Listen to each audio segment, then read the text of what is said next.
That's the tough thing about sports. You come up short, but I'm proud to be rolling through this with this group. I'm proud to be battling through adversity with them. I'm going to continue to do everything in my power for us to try to change the result. But you can't deny that there's been improvement.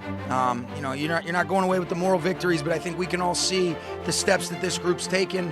A lot of positives, but we want to be able to try to win the football game. It's tough because of the amount of work that these guys put into it, but we just came up short, didn't make quite enough plays, but there was a lot of things that we can continue to build on. Fortunately, it's a short week. We'll turn around and we'll see if we can continue to try to go in the right direction. But this is challenging, but I'm proud to be going through this with these guys, and this is where real growth can occur. Hey guys, and welcome to another episode of the East Coast Rams podcast. I am your co-host Ashton with my awesome co-host Zach. Uh, Zach, another week, another loss for the 2022 LA Rams. How are you doing, man? Are you surviving the storm? Are you lighting your hair on fire like the rest of Rams Twitter? Uh, how's it doing?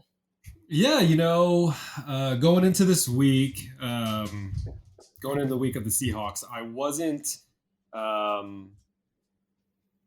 mean, I didn't really have too much positivity going into it. I mean, our record was what it was. We were without Cup, we're without A Rob. We knew Aaron Donald was out. We kind of found out at the last minute about Stafford being put on AIR. Sorry, I have a crazy dog just running around the house. But yeah, so I didn't really have a whole lot going into this, and then it just felt like the Rams pulled me back in, and it was like pulling at my heartstrings, like giving us hope, and you know, uh, driving the ball down the field, and it was just crazy on that game. I mean, it ended up being a loss, but it was still a fun game to watch, which we really haven't seen in a long while. Yeah, this remind me of one of those lackluster games from last year where you're like, oh man, they just had a bad game. This was a bad game from last year. But for this team, it was a overall, solid effort given the circumstances they were in. I thought Wolford did all right. At times he was inaccurate, which he got punished for. The team got punished for it. I thought the game plan, the focus on the ground game, was a solid one, and I thought Cam Akers was effective, even though the defense they were going against isn't really good run defense. But best ground game all season, so we'll take it, Zach. Right? Oh, for sure. I think it was a good play. Bobby Wagner had a terrific game going up against his defense, or going up against his opposing his former team. Wow. He was able to have 7 tackles. I think 2 of them were for loss, 2 sacks, and even got that one kind of interception. So I mean, he had an awesome day.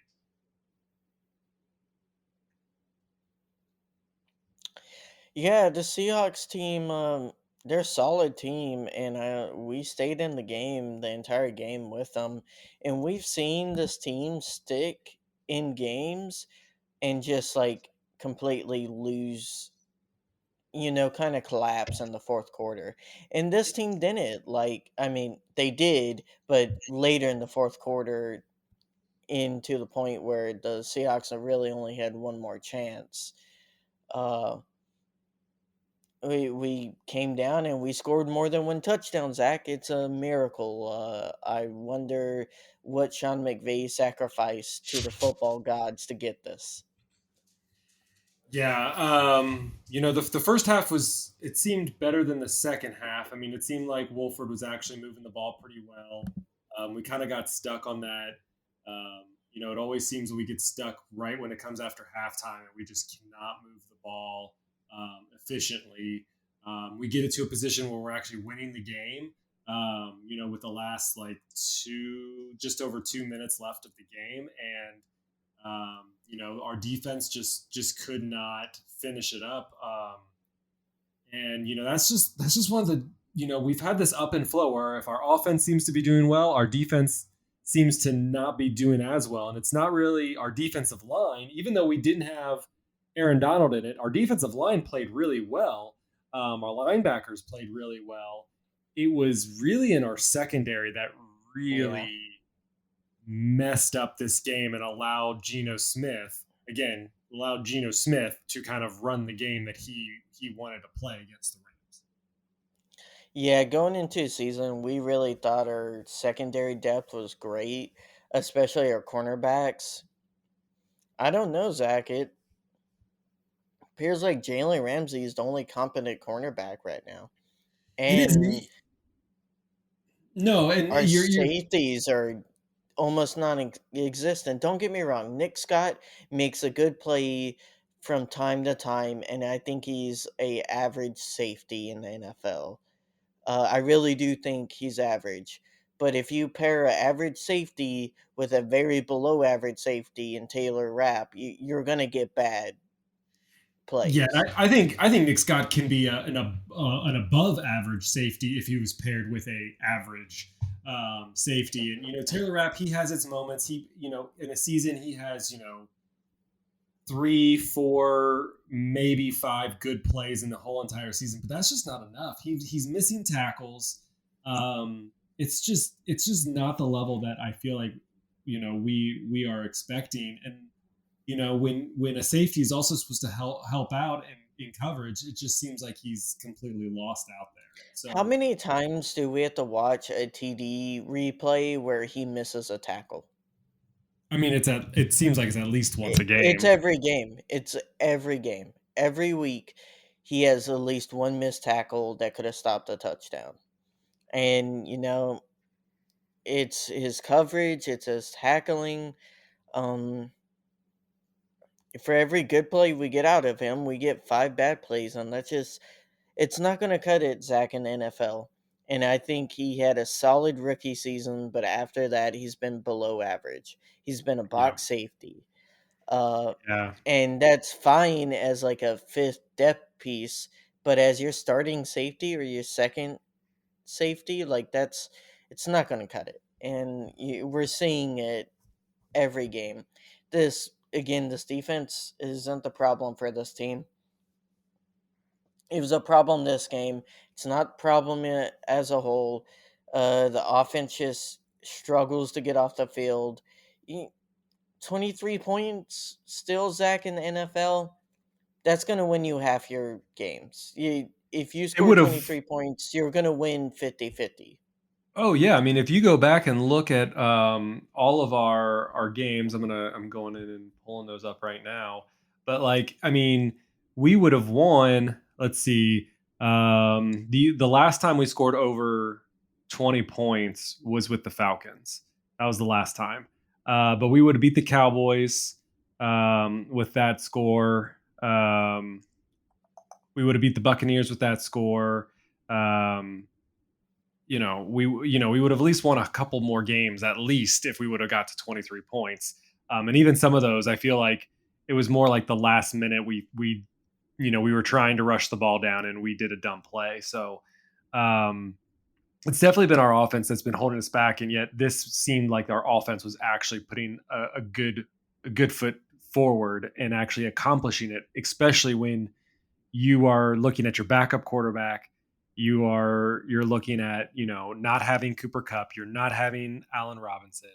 Your offensive line is on its 11th, 12th rotation, and your run game is just hasn't been there. And so they did what they could, but again, it was in this game specifically, our defense wasn't.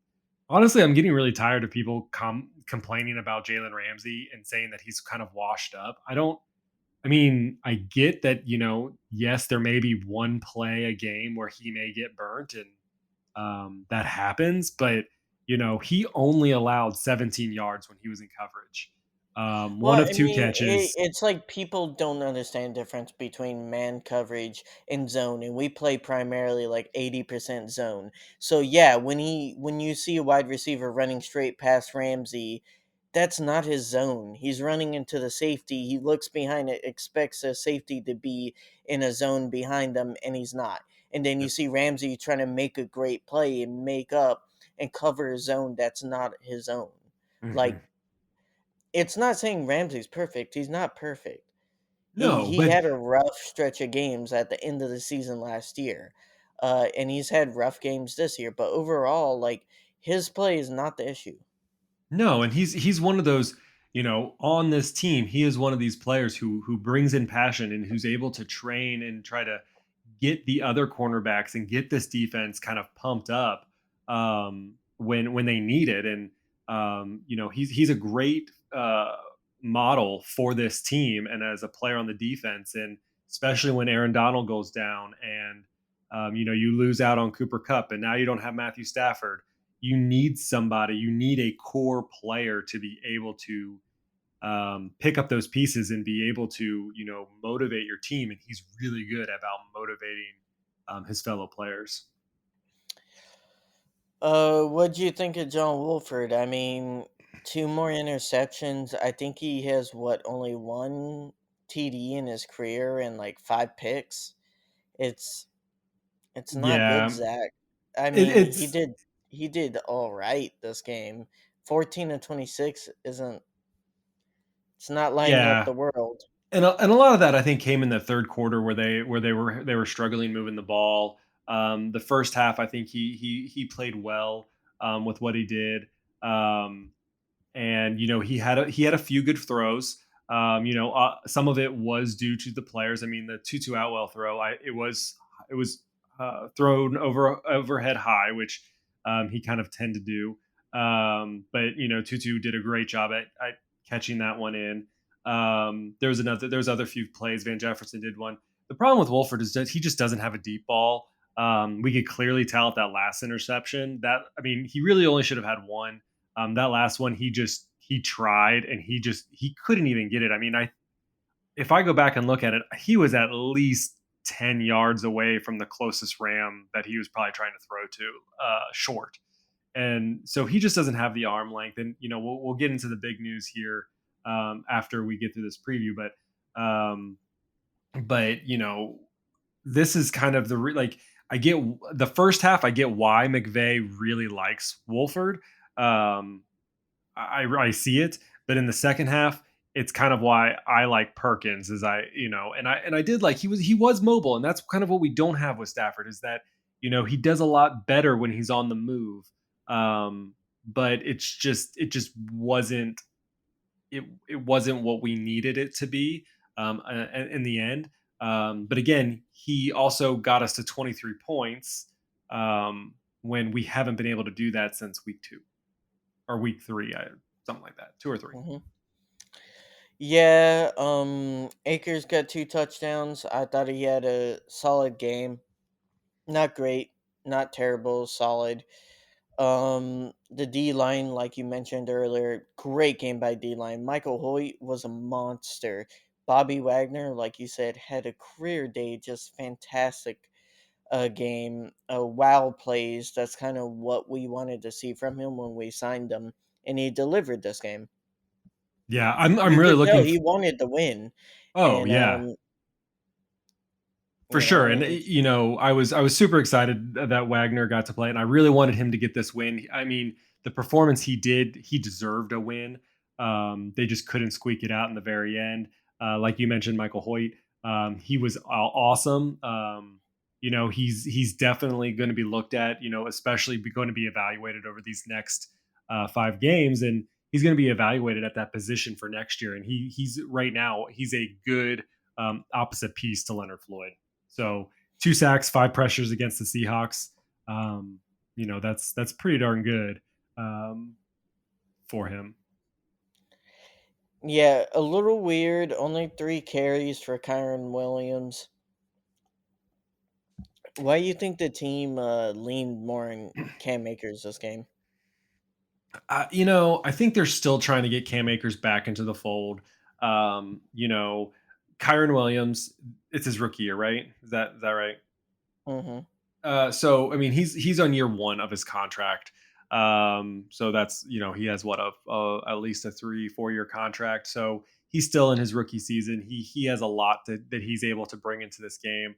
Cam Akers, he is the veteran. They released Henderson. So it's really those two show. But I think to mend the relationship, to try to salvage something out of this, we the the conversation had to have been somewhere where, all right, we're going to make the lead back, but you have to prove it. And I think Akers has proved that he can be a lead back. I don't think he is the solution. He's definitely not his 2020 self. But getting seeing him, push a little bit further, and he was able to get those 2 touchdowns, and made some decent runs, was really good. Um, but I also like what they did, you know, everywhere else. Like Brandon Powell, he had some really good runs, on his you kind of like jet sweeps, and things like that. Um, so it was very cool to see how they played the run game. Um, but that's how I feel Akers is like, they got rid of Henderson. Now Akers is the key back. And then Kyrie Williams, they want to give him more action, and I think he will see more action. But I think right now it's going to be the Cam Akers show for probably the next 2-ish games. And then we'll probably see more Kyron Williams. But I think for now it's going to be Cam Akers, just because of that tension, and try to relieve some of that tension. Mm. All right. Any other aspects? Tutu, like you said, great catch. Any comments about his game? He had a solid outing, 48 yards. So Yeah, leader of the team. I kind of posted this, on Twitter, and Tutu, when he has played, he has shined. I mean, he hasn't had that many opportunities. He's had more over, obviously, over the last couple weeks, than he has all season. But the times he was in, even in the earlier in the season, he actually played really well. I mean, he was able to, he's fast, and he's able to, just be able to outspeed a lot of the cornerbacks in the league, and he's just a silent threat. And I could see this potentially being, next year, depending on how things go out. There's speculation that we'll get to the end of the year, but at the end of the episode, but right now, looking at what the Rams roster currently is, that I could definitely see this going to a Cooper Cup, A Rob, um, and Tutu Atwell.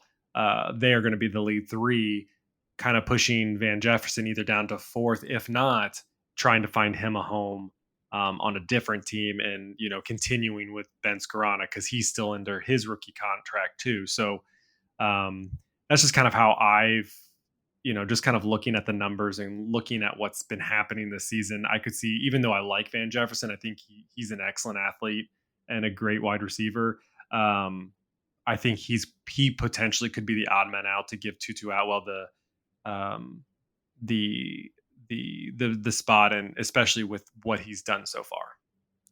Yeah, and I think his contract is up this off season. I don't know if he'll, even if he has a year, I don't know if we're gonna extend him, to be honest. I mean, Um, we like I said, we have Brandon Powell, who's been doing really well. We have Ben Skoranek, who has been doing really well, and he's, again, like I said, he's still under contract, I think, for at least one more through the 2023 season. You have Tutu Atwell, you have A Rob, you have Cooper Cup, and then, like I said, I got something special to talk about at the very end, but that's at least of who we're talking about currently. yeah, and Brandon Powell with another really good game. I'm so Zach, he's the most electric player on the offense by far this year. Oh my gosh, and I just want him to get into the freaking end zone. I mean, oh my gosh, how close he has He gotten. And he's again, been I mean, he was a uh yard short. He was a yard short from getting into the end zone. this past week, and it's just one of those things where like he needs to get in there and get in there more often than he is. I don't has he gotten in there at all this season? I don't think he No, has. no. So But he's playing himself into a starting wide receiver role at this pace. I Honestly, don't disagree. But again it comes down to like he's had a lot of good plays at the starting line. Like he's done a lot of good jet sweeps. He's done a lot of good stuff closer to the quarterback. But when we're looking at receivers moving forward, I mean, when you have Cooper Cup and you have Allen Robinson, you're going to look for somebody who's going to be that more vertical threat. And I don't know if Powell is that vertical threat, and that's why I think he's going to be a starter, but I think he's more going to be a four wide receiver 4, maybe 3-4, but really I think he's going to be in that 4th spot, and Tutu will sneak in at that 3rd spot so that he's able to be that depth, that vertical threat that the Rams have kind of been missing, that speedster threat. well, he's kind of like a really good gadget player, right? Like he's a Mm-hmm. good player to put all over the field. Correct. I mean, he is, but Mm. at the same time, that's also kind of Cooper Cup's kind of MO. I mean, he's kind of that threat around everything. So he's kind of been playing a little bit of that, especially in those jet sweeps and things like that. He's been able to kind of take away that kind of workload because there's really no one else on the team who can really do jet sweeps um, outside of outside of Powell right now.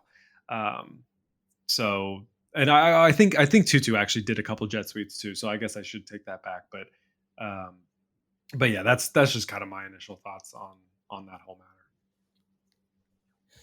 All right, let's kind of talk about the big news, Zach. Well, just a little bit of news coming out of the Rams today. We thought, after the trade deadline, we thought everything was going to be done and the Rams were done and they weren't going to be playing anything else for the rest of the year. And what happened today? They picked up Baker Mayfield after he was cut by the Panthers. Just shocking. It makes sense seeing Zach, the QB played the last 3 weeks. Let's put hasn't been the greatest. No. I think we have what, one passing touchdown in 3 games. Yes, and I get it. I get the business decision. You need another depth piece. I get it. But it's Baker Mayfield. I can't get over Yes, that. but it's Baker Mayfield who's only going to cost you $1 million, and guess what? If you don't re-sign him, you get a comp pick. No, You I thought it will. was. I thought No, if he does sign a worthwhile contract. yes, if other team signs him and the Rams don't sign him themselves, and Baker Mayfield's Oh, going to got get it. With a signed by a team. team. Got it. Got it. Got it. I Yeah, thought it was. I misread that. I thought it was with the Rams team. Okay, I get it. I get it. nope, nope. Okay. They will get a comp pick, Okay. and he's going to make a decent amount. So I'm guessing he'll be around a 4th or a 5th. That's a free 4th or a 5th we just got, or a decent backup quarterback. That's how I'm looking at this. And initially, again, I'm in this stake where I can't stand Baker Mayfield. I can't stand him when he was in Cleveland. I can't stand him when he got kind of this workaround situation and ended up in Carolina. I don't think he's a great quarterback. That's just me personally. But if you also look at his record with the Panthers, he only has a 57.8% of his passes, 6 touchdowns, 6 interceptions.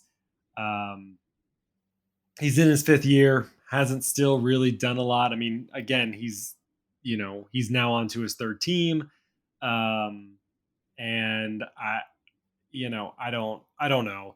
I get the business decision. I get why the Rams wanted him. But there was other teams that could have picked him up too. The 49ers need a quarterback, especially since they're still in, they're leading the the NFC West, and they are on their third string quarterback. So if anybody really needs a quarterback, you would think they would, and they even passed up on um, on him. So again, I get the business decision. I get what you're saying. I think it's I don't think there's a losing situation as far as this goes. I guess that my fear in the back of my mind, and it from all accounts, it doesn't seem to be true at all. But like, if Stafford doesn't come back, you know, I don't want I don't want Baker Mayfield to be the starting quarterback for the LA Rams. Like, I just don't. And that's where I'm coming from. But I get the business decision, and that part makes sense. Yeah, Zach, at least from my point of view, the 49ers may need a quarterback, but for us, it's a low risk, high reward type of signing. I'm not a huge fan of Baker Mayfield. I wouldn't support this if we were going out and trying to get him to start. All right. Well, I think that's going to do it for this week's episode of the East Coast Rams podcast. Please like and share and subscribe the podcast. That's the one way that we kind of are able to share this out, is just getting enough people. We don't do ads, as you guys notice on this pod. So really just trying to get you guys to subscribe, whether that's to your favorite podcaster of choice, Apple, Spotify, Google, whichever. But we're also on YouTube, so please check out our YouTube channel. You can find that at youtube.com/at East Coast Rams. You can always send questions and feedback to feedback@eastcoastrams.com, or hit us up on Twitter. Our Twitter, East Coast Rams podcast, is at East Coast Rams. Again, big shout out to everyone who listens to the podcast. It's those who listen to us is the reason why we keep on doing this each and every week. So yeah, I mean, we're up against the Las Vegas Raiders. It's always weird to say Las Vegas Raiders, but as always, we hope for a win. Hopefully, with Baker Mayfield, he's able to kind of push us over the edge that our offense may need to at least squeak out another win or two before this end of the season. So with that, we will wrap up this podcast. So we'll see everybody next week. Whose house? Rams house.